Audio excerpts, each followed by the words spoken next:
like to work and be treated in a COVID ward. And as you would expect, it is hard and it is sad. Here's NBC News correspondent Gabe Gutierrez from Billings, Montana. Katie, Montana just reported its second highest total of daily COVID cases just yesterday. And now we're hearing dramatic stories from healthcare workers about the rise in cases over the last couple of weeks. It is clearly taking a toll. St. Vincent Healthcare in Billings, Montana wasn't always among the front lines in the war against COVID. It is now. I'm a good nurse.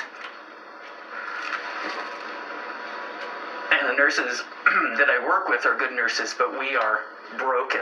Joey Trawick says he's personally held the hands of 23 of his patients who have died after the first one passed without him. And I came back to the room at one point, and she had passed by herself. And I thought, I'm never going to let that happen again. If I have to stay late after work, if it means coming in on my day off, they're not going to pass alone on my unit. Again, none of them.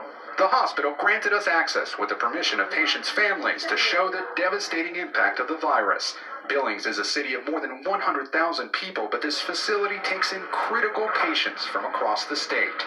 This is one of the hospital's 3 COVID units. At least 14 patients here are on ventilators right now. It's a minute-by-minute struggle. It's been shocking to me how fast it's accelerated in the last couple weeks. Dr. Chris Spangen works in the ICU. You know, a lot of times these 12-hour shifts, they'll morph into 13 and 14-hour shifts.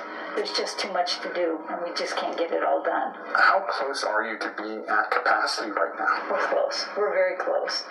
We can probably find beds, but it's going to be at the expense of non-COVID patients. She came out of retirement earlier this year to rush to New York. Now she's back. The virus followed. This patient may or may not survive. She showed us one patient still intubated. Another had just come off his ventilator. He's improved, but that doesn't mean he's out of the woods yet. He is still very critical. The toll here is mounting, both for the patients and their caretakers. Joey Trawick has self-isolated for months, sleeping in his basement, away from his wife and 3 kids. How hard is that for you?